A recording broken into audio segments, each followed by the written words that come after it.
Alright guys, today I'm gonna take you with me into my science-based leg workout. So I'm gonna keep it shortly.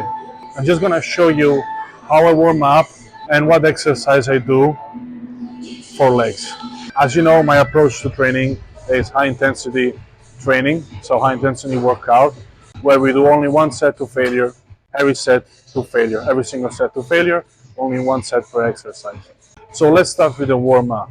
Differently from what people believe, you don't really need movement when you warm up. What you need is to increase the temperature of your muscle, and you want to increase the heart rate, which is something that we can do even with a static isometric contraction. All you need to do to warm up your legs, take this ball, soft one, place it behind your back like this, all right? And then lower it down into a squat, 90-degree angle, and just hold it like this, okay? All you want to do is to hold this position as long as you can. This is going to increase the heart rate and is going to increase the temperature of the quads, hamstring, and glutes, even if you're not moving. And that's because the muscle is executing force against a resistance. The muscle fibers are consuming glucose. Therefore, the heart has to increase in heart rate, to increase in cardiac output, to deliver more glucose to the muscle fibers. So there is a metabolic pathway and muscle temperature even without movement. After that, when you are already warm, then you start to move. And this is to avoid injuries. So you don't really want to get exhausted, but you need to feel a level of fatigue.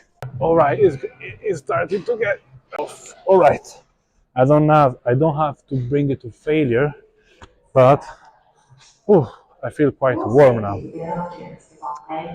What I'm gonna do now that I'm warm, is to perform a little bit of knee flexion and trunk extension, basically squat. And that's just because I want to create a bit of movement between my joints to release synovial liquid. So I'm just going with a very slow and controlled movement. I don't need all the range of motion right now, just a little bit. Then if you want, you can also work on your mobility. So we're gonna start with hips opener. I'm not gonna get into the explanation of this exercise. All right, what we want to do, we want to move our hips side to side. Keep your feet stuck on the same position and just rotate your hips like that. There are so many mobility exercises you can do, but it's not actually the goal of this session. So let's get into the first exercise.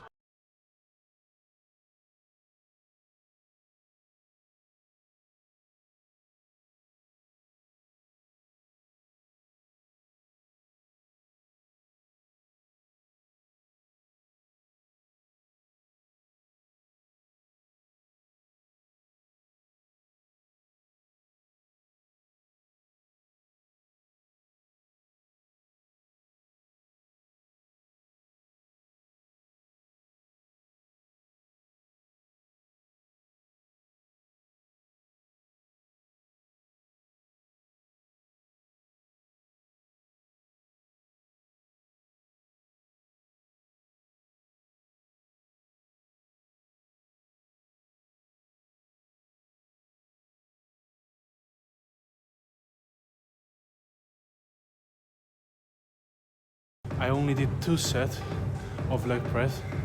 I only needed 1. I didn't need 2 sets. But I just felt that I had something left that I could do a bit more. It's just sensation. So straight after the leg press, no substantial rest. We go straight to the leg extension.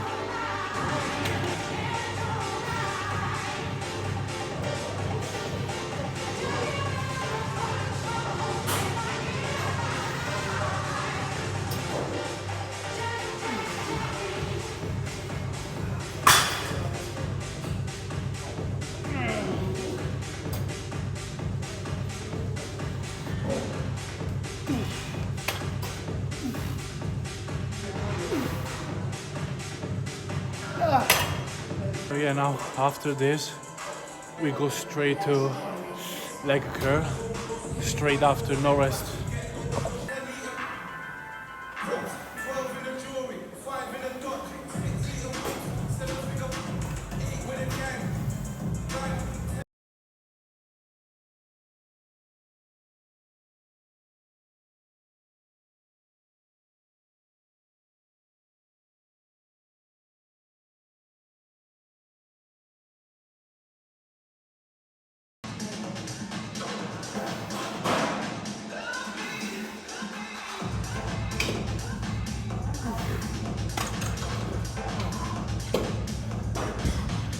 Basically with this exercise, I had to change the weight 3-4 times because I didn't get the proper one, and I basically reached failure 3-4 times.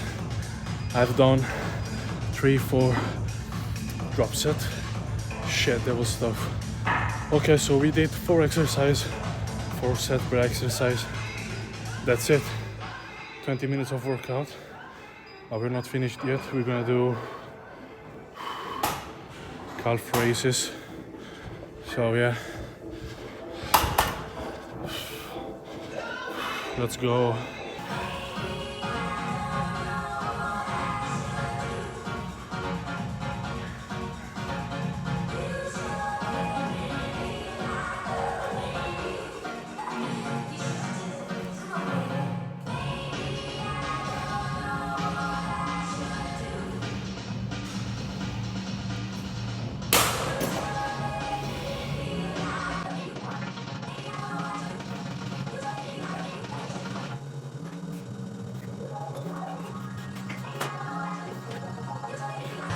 We did the calf raise.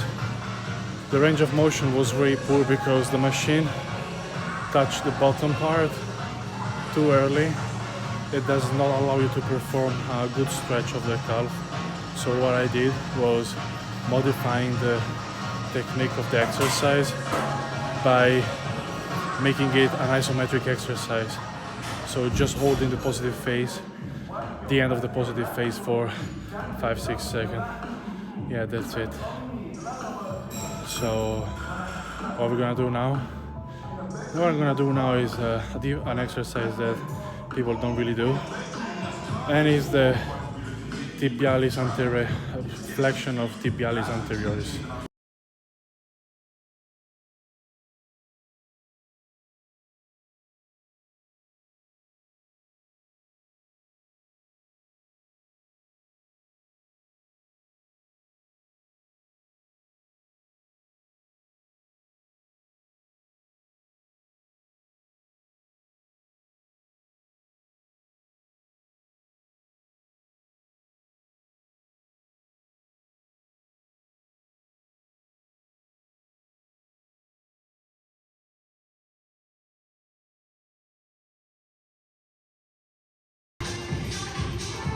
Make sure to keep it stable. You want to avoid this type of thing. It can be very dangerous. Don't move your ankle. Try to keep it stable. This exercise is not that stable, right? So you need to stabilize yourself.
Alright guys, quick considerations.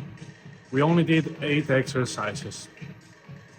PSL, leg press, in superset with leg extension, in superset with leg curl, rear break, calf raises, tibialis anterioris, abdominal crunches, and good morning.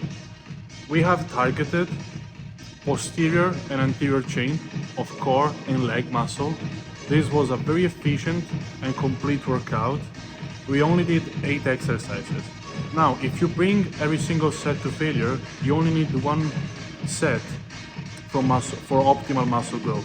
An additional one is gonna result in overtraining, excessive damage, which is not productive. Another consideration: if you do every exercise in superset with no rest, you're gonna improve your cardiovascular system. So yeah, you don't need cardio. You only need this type of training.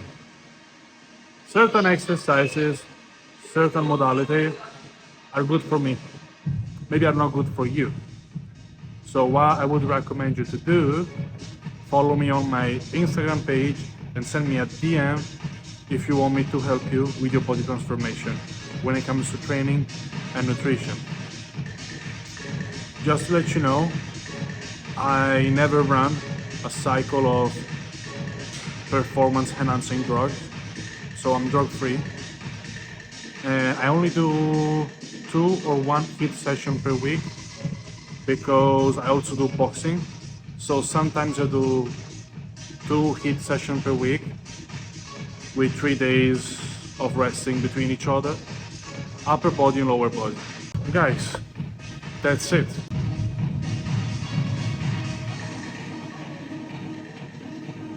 One set until failure. Is it optimal for muscle growth? You tell me. Ciao.